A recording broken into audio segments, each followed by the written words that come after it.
Hi everyone, it's Gavin J, the best thing since waves. And you listen to the Therapy Suite right here on UKF Radio, the world's number one talk health radio. This week, I speak to Sandra from SCT Therapy, which uses hypnotherapy, eye movement therapy, NLP, EFT, and coaching and counseling to treat a wide range of symptoms, difficulties, and problems. Welcome to the show, Sandra. How are you doing? I'm doing great. Thanks, Gavin. Yes, really good. Thanks. Brilliant, brilliant. Thank you for coming on the show. Much appreciated. Thank you for inviting me. That's all right. Tell us a bit about your background and how you got to where you are today. I think our listeners would find that quite interesting. Yeah. So it is quite different. So I was almost 30 years a civil servant, worked in Department for Work and Pensions mostly, as a project manager. And then in 2006, me and my husband adopted our first son, which was just a wonderful experience. My son came home at 4.5 months old, so he was baby, and everything was great, really, really good. And for the first 8 years, everything went really well. We adopted his half brother, and he came home when he was just over 1. So we've got 2 adopted children, now age 16 and 11. And at age 8, my eldest son had what I can only really describe as a bit of a breakdown. And we recognised that he had early life trauma. So things kind of changed overnight for us. And having spent all of my life, and quite literally 40 odd years, never really thinking about mental health, never really worrying about it. I never had to. We had to change overnight, and we had to learn quite quickly about the effects of trauma and attachment. And at the time, it was a really difficult few years for us, trying to understand how best to help our sons. And in the process of that, I had to give up my work as a civil servant, which was a really scary time. It was all I'd known, really. I'd kind of started as a civil servant at about age 21. So it was a long time. But I had to give up the job because it was it wasn't going to be flexible enough to be able to help my sons really with their situation. And then I experienced some secondary trauma as a direct result of Cameron's difficulties. And because of that, I had some EMDR therapy by a really good EMDR practitioner, which basically was my lifeline, really. I know that sounds a bit dramatic, but it was quite literally my lifeline. And because of that, I became very interested in helping other people as well. I had a friend who was kind of suffering quite badly at the time from anxiety and stress, and I wanted to help her, but I wanted to know how to do that. So I decided to train. I was kind of given advice on where best to go. So I went down to Sheffield to train as a professional hypnotherapist. I went down to Stratford-upon-Avon to train to be an EMDR practitioner, and then set up my business, which is SCT Therapy. Brilliant. So it was kind of moving from working and kind of being institutionalized, really, as a civil servant, feeling very safe in employment, to then kind of going out in the big bad world. It was a big change. Well done to you for doing that, for making that change. I mean, a lot of people, I think, would love to make that transition from the 9 to 5, the normal kind of, not everybody, but a lot of people, I always see on social media how people would like to come out of their 9 to 5, etc. And, be able to do their own thing, maybe own business or whatever it might be. And, yes. Have your own hours, Yeah. And that's what I needed. Yeah. And you can kind of be more flexible around other things like, i.e. family, for example, or if you need some time out and things like that.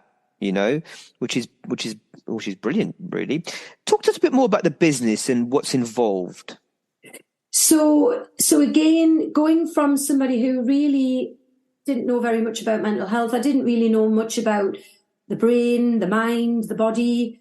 I had a lot of learning to do, but I found, because I was living with with the trauma, and apart from the fact that it's not, it's quite difficult to live with trauma and attachment, I found it really, really interesting to learn how the mind works, how the body works.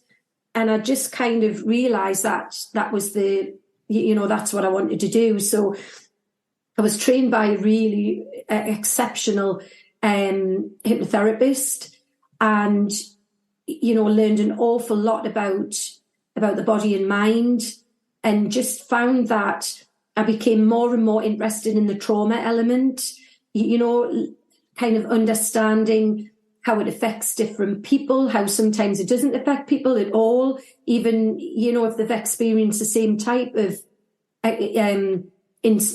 experiences. But then, so it's kind of I became more and more interested in the trauma element, which helped me to deal with the situation at home as well. The EMDR therapy, the eye movement desensitization and reprocessing, that was particularly interesting because I was then able to learn how it helped me. As a recipient of EMDR, you kind of, you do what you kind of need to do without realizing how it's helping you. But then to actually understand how it all works, that was really, really helpful for me. So it's kind of from that point of view, I started to work with some friends, and then that quickly expanded really. But then I started to work employed again. I kind of made the decision to get an employed job, which was right at the time. So I did that for about a year and a half, and I still did my private practice as an aside, but then realised in March last year that I wanted to do it all together, so I kind of took that leap of faith and became self-employed and properly focused on the business, and now working with clients, and it's just phenomenal. It's just the best thing I've ever done. It's brilliant. So my understanding is, so you was in full-time work, civil servant for a number of years. Then you went to do your own business, and then you went back to part-time work. Is that right? Yeah. And running the business at the same time. And what led to that? What resulted in that? Mainly because it was an adoption therapy service, and obviously adoption is very close to my heart. The people that were running it, I knew them really well, and I felt that at the time it was good to do that because financially it was very helpful to have that, that kind of monthly kind of wage coming in as well as setting up my private practice. Because when you're, with hypnotherapy, it has to be private practice. There is no funding available. So, whereas with counselling, sometimes there's funding available and people can get free counselling. They can go to certain places, or there's grants available. But with hypnotherapy, there's that expectation that people have to pay. So that in itself is quite difficult to build up your practice and to become established, especially when you're inexperienced. I think for me, what I realised was that I had all of this new knowledge, but I didn't have the wisdom. I had to build up that wisdom, so I had all of this like really responsible knowledge on helping people in their most difficult hours. They were coming to me, they were telling me or sharing with me things that they probably never shared with anybody before. So it's a huge responsibility. And I think I did have, I had all of the tools, I had the kit, I had, I didn't just do hypnotherapy. I did the EMDR, but I also did integral eye movement therapy, which really give me a good holistic view of people's needs. And then with the coaching and a little bit of the counselling, mental health first aid. And then I did some menopause well-being as well, which was really good. And all of the time I was building up all of this knowledge, but you have to put it into practice. Yeah. So that when you're working with somebody, with counselling, a lot of that is allowing people to talk and allowing them to kind of, work out their own solutions. With the work that I do, it's working with the subconscious mind, where everything wild and wonderful is held there. All your memories, all of your imprints, all of your learning, everything is held in your subconscious mind. But similarly, when things go wrong, that's also where it's held. And sometimes with counselling, that doesn't come out that way. So it's really important to be well equipped to be able to help somebody. If something comes up, to be able to say, there's something here. Let's explore this a little bit more. So I think in the early days, it was great and I loved it. But now I absolutely thrive on what I do, because I'm not saying I've got all of the wisdom, because we're always learning. But having that wisdom to be able to recognise when somebody says something or moves in a certain way, if they're uncomfortable, and it's picking up on that and kind of exploring that a little bit more and helping them to bring out things that, they didn't realise was causing them problems, and, often for many, many years. Gosh, we are just going to a quick ad break and we'll be right back. UK Health Radio, the station that makes you feel good.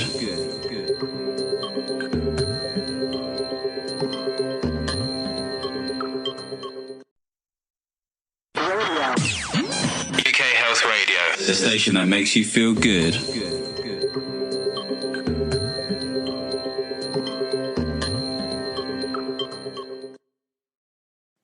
So Sandra, let's talk a bit more in detail about what you do. Now, there's hypnotherapy. How can hypnotherapy help people?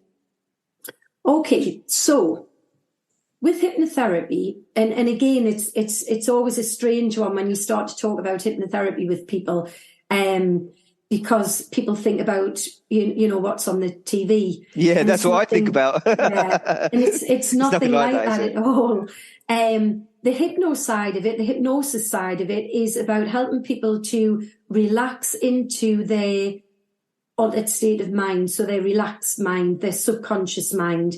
And that's really, if we think about ourselves as, a computer, we've got kind of the front part where things start to go in, and then the database at the back where everything's held and everything makes sense.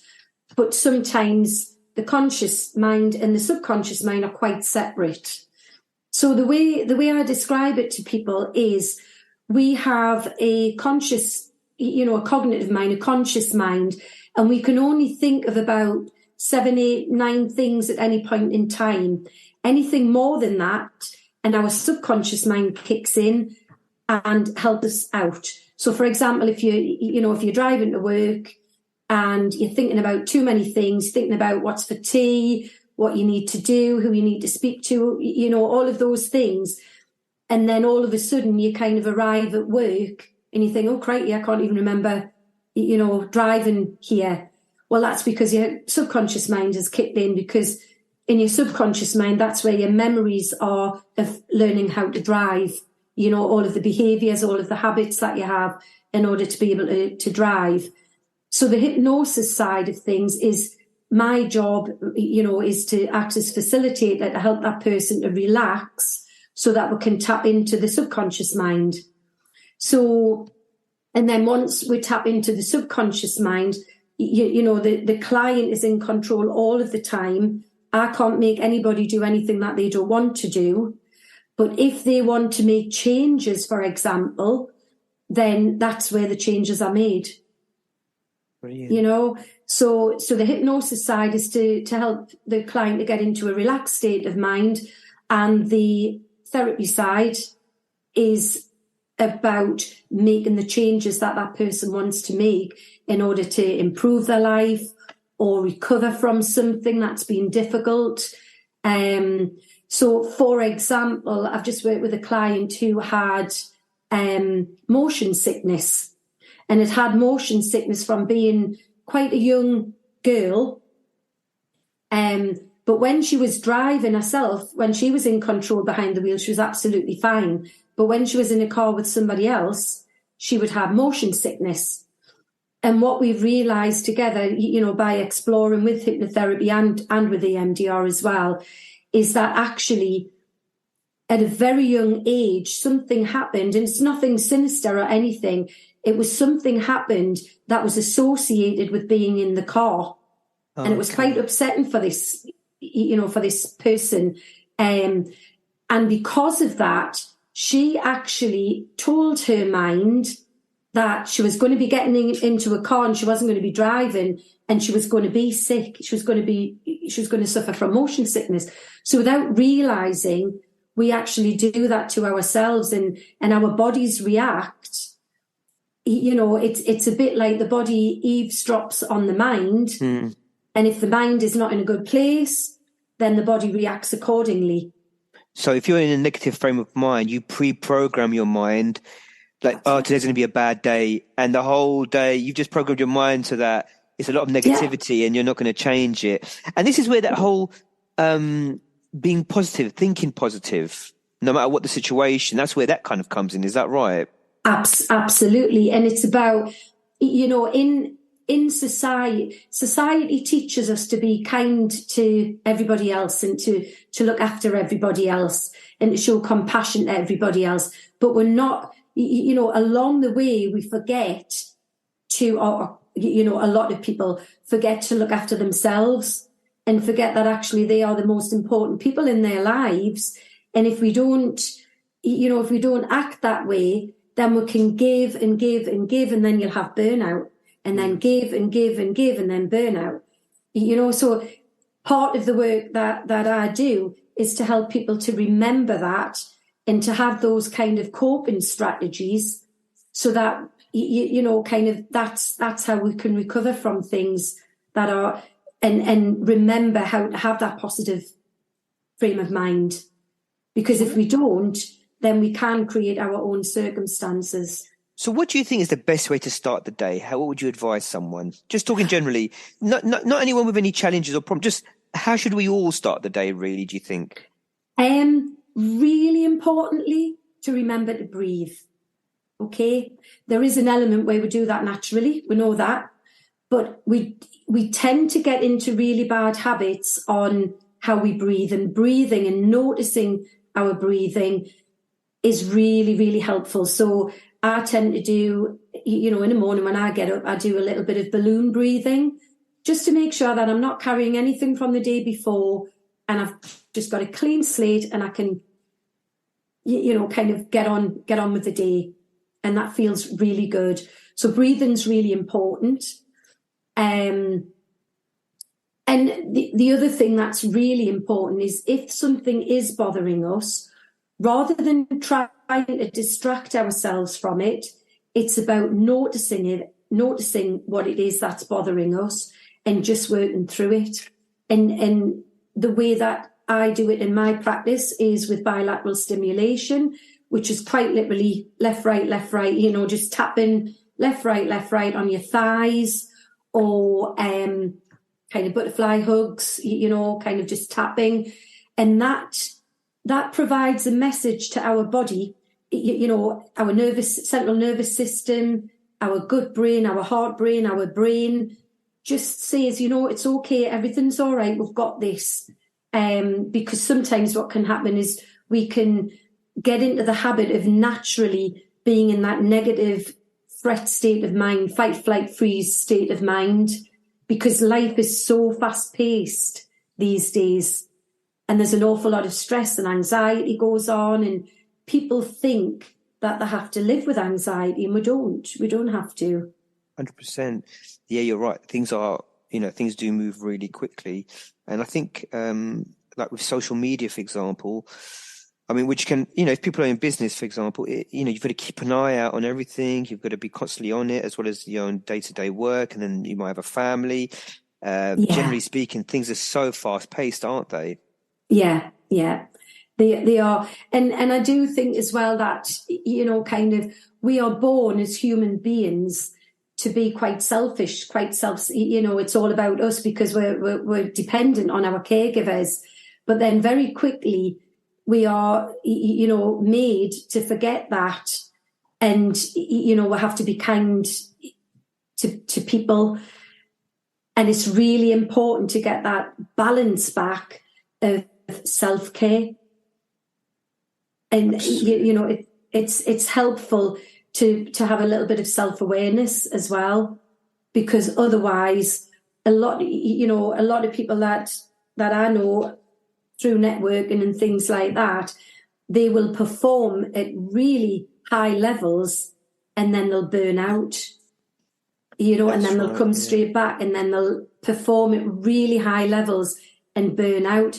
And it's quite important, I feel, in my humble opinion, to find that balance where, you know, if you had a well-being continuum where you have your empty zone where it's not a good place to be, and then you have your really productive place where it's, you know, everything feels really good. It's about finding that balance and being mostly in that balance, recognizing when you're starting to go into the empty zone, you know, stay in the warm zone, for want of a better way of putting it, and then every now and then have that energy to be able to do the really good stuff. But remember that we can't keep at that pace. Not, you know, some people can maybe, but usually it's kind of, you know, you're up and you're down. 100%, yeah. I've seen it before where people are at a really high level, but then you slow down. And even I've experienced that where I'm working at a fast-paced level, and then after a little while, you know, maybe it might be a few months, you're like, oh, right, I need to slow down. Yeah. Because I'm feeling myself worn out. And I think we all do it to ourselves, don't we? We're kind of all a bit guilty of that. Yeah. And I think if you can recognize it when you're starting to come down again, that's good, because that's the point when you start to think, right, okay, I need to take a little bit of time out or whatever. But a lot of people, they just plummet quite quickly. 100%. And that's when, you know, that's when it's really difficult. The problem is as well, it becomes quite a cyclical problem, because then they'll feel guilty about plummeting. You know, everybody becomes affected by it. Maybe their family gets affected by it, their children. But actually, these people are really trying hard to keep up at that level that is not sustainable. 100%. And that's... Talk to us about eye movement therapy. I've never really come across eye movement therapy. So I'm really interested to hear, and I'm sure listeners are as well, hear a bit more about that. So again, if I was to describe it, obviously there's a real technical way of describing it, but sometimes people struggle with that.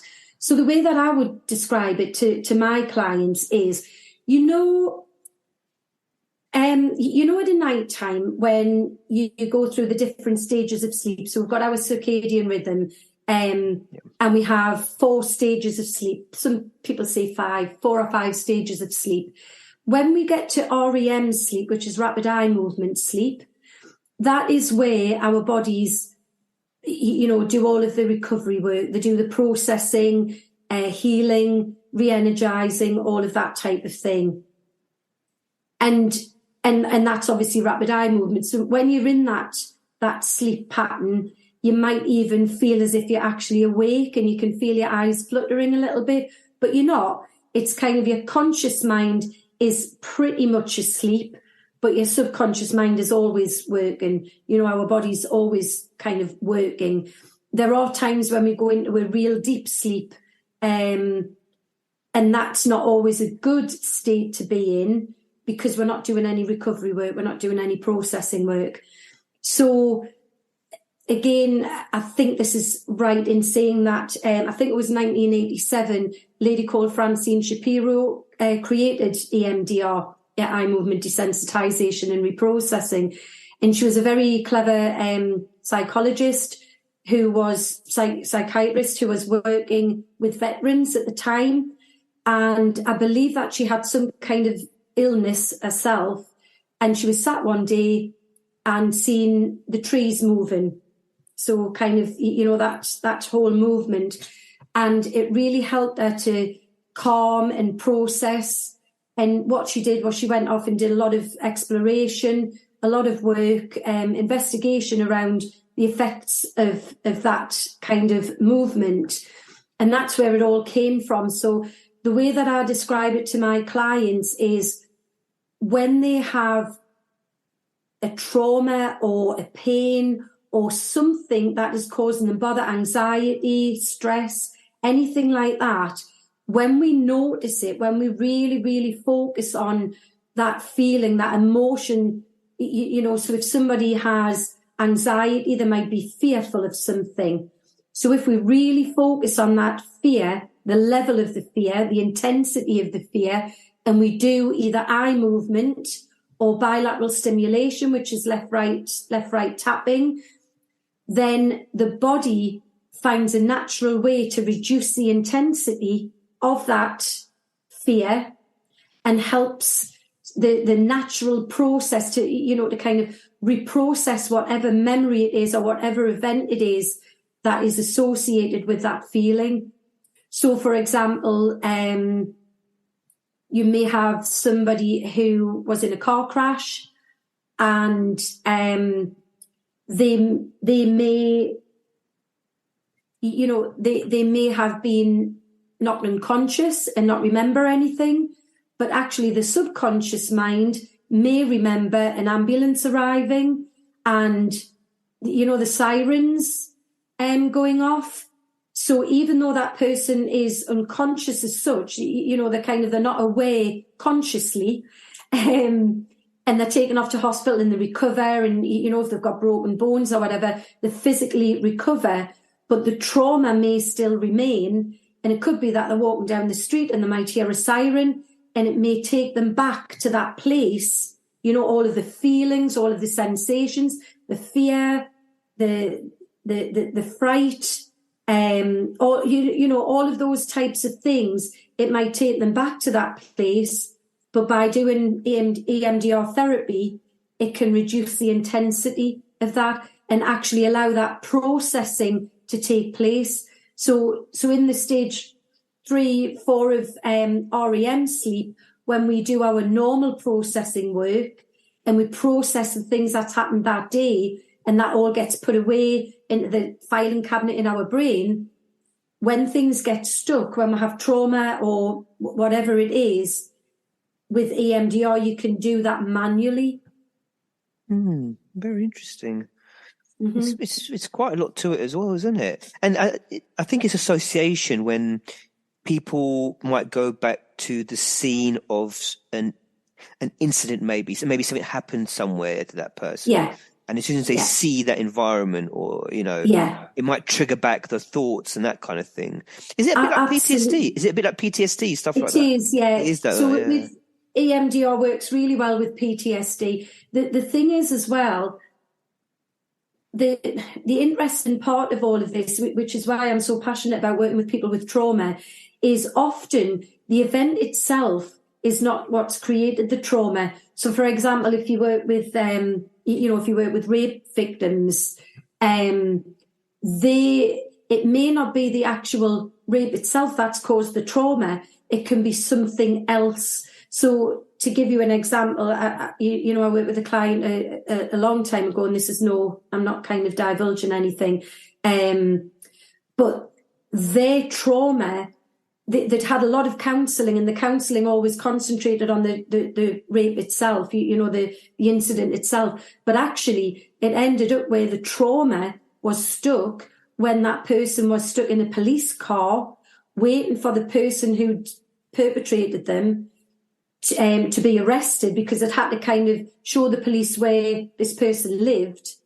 And their fear kicked in, this huge, really huge body fear kicked in, because they thought the person was going to be arrested and be put in the same police car as them. Oh, gosh, right, okay. So, and obviously that wasn't ever going to happen, but that was where they had stuck trauma. So for about 12 years, they had this real deep trauma that couldn't be processed, it couldn't be reprocessed, couldn't be desensitized. So lots of things would trigger them in life, and basically they got to the point where life wasn't really worth living for them. It was so difficult.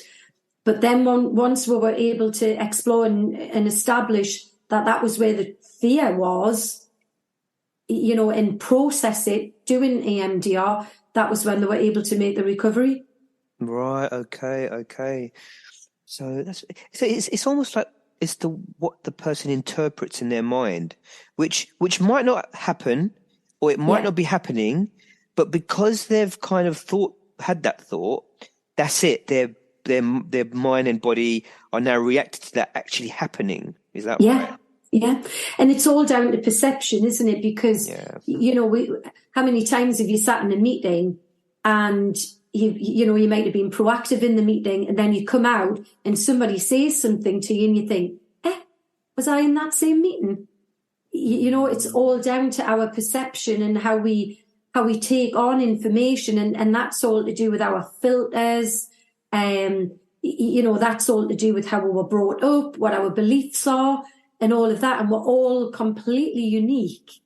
So what I interpret from something and what you would interpret from something could be completely different things, but there's no right or wrong. It's all down to perception. Yeah, no, of course, absolutely. And you also work with, actually, before we go into that, let's just go to a quick ad break and we'll be right back. UK Health Radio, the station that makes you feel good.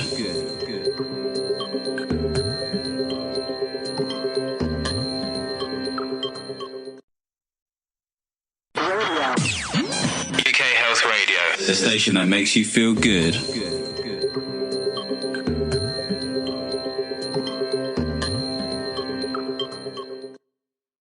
So, Sandra, basically, you also work in the area of NLP, neuro-linguistic programming. Is that right? That's right. Yes. Let's talk a bit about that. And you've mentioned it a few times, the subconsciousness, and it kind of ties in with the NLP aspect, doesn't it?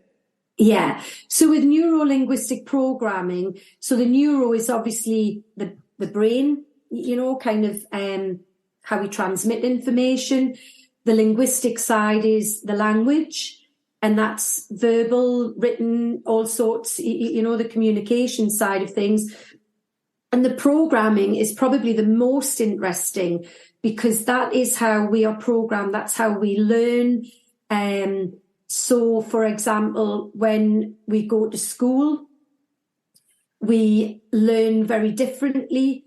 You know, everybody kind of takes in information very differently, even down to, for example, you may have in a classroom of children, young people, you may have people who have had a really good breakfast in the morning. So when they go to school, they're fully, you know, they're feeling really good. They might have had a really good morning with their parents. They may know that they're loved. They've got, you know, they're really feeling confident and really feeling good. So when they go to work, the foundations, when they go to school, the foundations are all there and they're able to learn with a clear head. They're not worrying about things. They're not thinking about things. They're not worrying about if they go out in the playground, whether they've got friends that are going to come up to them. And then you've got other people, you've got the other side of things where people are living, you know, with families that are maybe going through problems, there may be money problems, they may be splitting up. So all of these things have an effect on how we learn, you know, and what we're programmed with. You may have a parent who has really strong beliefs in something. You may have children who go to church every day and then they go to a school that is not, you know, kind of not religious, non-religious. And it's kind of, they have to adjust and they have to work on different levels with different people. They may have teachers who aren't very understanding of children, or they may have fantastic teachers. So it's about whatever's happening at that point in time, how we learn, you know, and as that kind of builds up, that's how we become programmed, and we have our own filters and we have our different ways of learning. For example, I'm not particularly good at e-learning, so I prefer to write things down. And as soon as I write things down, it goes into my head, whereas other people will see e-learning and they'll be able to pick up things just from the screen. So everybody's completely different. And with neuro-linguistic programming, it's about understanding who we are, what we are, how we learn, how we behave. And if we want to make any changes, then we need to look at that and we can make the changes. Yeah. So, for example, if you're working with an individual, they may have the type of behaviour where they may easily get irritated or be intolerant of their colleagues. And it's about establishing, well, where does that come from? Why were you programmed that way? And just having a little look to see what it is that could have led to this intolerance, especially if they want to change. Obviously you don't just pick up on things, but if they come and they say, you know what, I feel really intolerant, I feel really edgy or irritated, and I want to make those changes, then that's the NLP side of things. So you can kind of work with a big team of people and help them to all start to work and kind of bounce off each other really well. The way I tend to do it is with NLP, I tend to bring it in. I tend to use it as a tool or a technique when we become stuck with things, and help the person to understand, well, maybe this would be something that you need to look at, and help them to explore that a little bit more and make the changes to our programming. Brilliant. What would you say is the hardest part of your job? Diary management. Organizational skills. Because you're busy, isn't it? You're really busy. You were telling me about before the show. Yeah. It's quite strange because I think being a project manager as a civil servant for so many years, they're transitional skills, and it's really good because everything is a project, and that really helps me to keep kind of contained and make sure that I have the energy and the time and the expertise and a plan and all of that with each of my clients, because I can't, you can't work in this type of business without giving 100% to each of your clients. As 100% is maybe a little bit too high, but without giving as much as you can to help them to move on, because that's what you're being paid to do. So from that point of view, I can, I'm okay. But the actual diary management side of things, I really struggled with, and I could cope in the earlier days, back in when I first started to go fully private, fully self-employed. I could manage it because I only had maybe 6 clients, 7 clients, and I could manage it. But now it's harder, but I'm finding new ways, and that's good. That's Sounds really like good. I'm kind of reprogramming my mind. I think you need a PA by the sound of things. At some point, yeah. Talk to us about the greatest success story where you've helped someone. I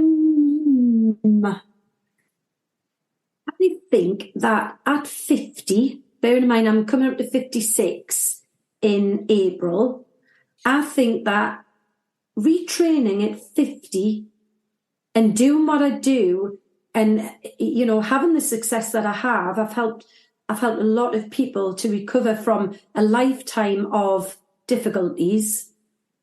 That success is kind of retraining at that age, and I never really gave up. I had maybe a little bit of difficulty thinking, my God, I've been a civil servant all this time, what the hell do I do now? But then just thinking, well, actually, I'm really interested in this. I'm really passionate about it. And then the learning is just incredible. What I've found now is that I've found the balance between learning the knowledge and making it into wisdom. And that's a good success. Talk to us about where you've helped someone. Where does someone spring to mind? Obviously, you don't have to mention names or anything like that, but where something that springs to mind where someone came to you with a real problem and you was able to help them move through that. Well, at the minute, I'm working on a really good case at the moment, and this is without obviously disclosing any confidentiality. But I'm working with a client who had a pain. She has a pain in her neck. It was very substantial, and she's had that pain for a long time.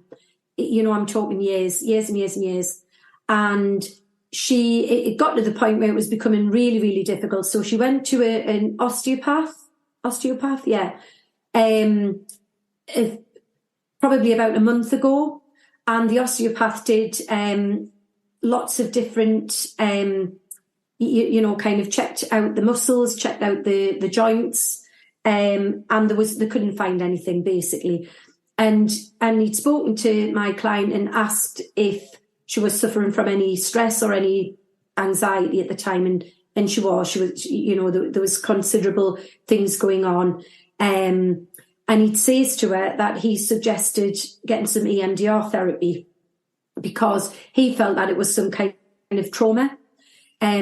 So I started to work with a client, and sure enough, without going into too much detail, there was a really big trauma came up that she hadn't recalled until it kind of came up, because it was many, many years ago when it happened, and kind of recalled it very vividly and realised that actually the pain in the neck was associated with that memory. So we have been doing some EMDR therapy, really focusing on that pain, and we've reduced it now, probably got about another 2 sessions left to work on this. But we've reduced it from an intensity of 10, so a really big pain in the neck, quite literally, to a 4. And she's able to manage it now. She's able to, kind of return to work and do the things that she needs to do. Whereas before it was quite a miserable existence for her. You can imagine it's not pleasant having that pain all of the time. And that was a body memory. That was, that was a something that had never been dealt with emotionally. So we're dealing with it emotionally as well. But the body had kind of given her that pain to remember that hadn't been dealt with, that hadn't been processed. And that's quite interesting at the moment. I find that very interesting. I've never heard of that before. So a past trauma caused pain in her neck, basically. Is that what happened? Yeah. That is quite unbelievable. Literally, because when that incident happened, it would have probably been associated with that, kind of with that pain. And even though for about 30 years that pain had gone, it did come back again because the pain's actually held in the nervous system. And that's the difficulty. The body's actually held on to it. So when she's triggered in life with difficulties, so stress, anxiety, that's when the pain came back. And now that she's realised, she can assign that pain being quite intense over 30, 40 years actually, to times of stress in her life and illness as well. Gosh, and that's brilliant work. I mean, you've helped to get back to work, basically, back to normality and that kind of thing, Yeah, absolutely. And I think it's that type of thing that people understand physical illness, so if you kind of go over on your ankle and you've got a sore ankle and you can assign it to something physical and it has to heal. But people are a little bit more either skeptical or they find it difficult to come to terms with more mental, more mental elements of trauma and what the body does with that type of thing. going back to my two boys who have early life trauma, they have recall of some of the difficulties in utero. Oh, Yeah. that far back? Because their birth mum led quite a difficult life, misused, Okay. and they have body trauma. So I think that was kind of what really gripped me was understanding and seeing for myself, really living through that trauma and what the body, how incredible we are, what the body and mind can actually do. And a lot of people can go for years and years, in fact, all of their lives, not realizing that they're holding on to something that could have led them in a different path. And it can stop people from reaching their potential or, kind of turning down opportunities, can have a huge impact on their lives. Absolutely. Thank you so much for today, Sandra. It's been, really helpful. If people need to reach out to you, find out more about your services, where can they find you? So my website is scttherapy.com, or my email address is sandra.scttherapy@gmail.com. Brilliant. And thank you so much for coming on the show today. Really appreciate it. Thank you. It's been great. Thank you, Gavin. Thanks. And thanks to our listeners. You can find me at GavinJ417 on Instagram. Until next time, take care.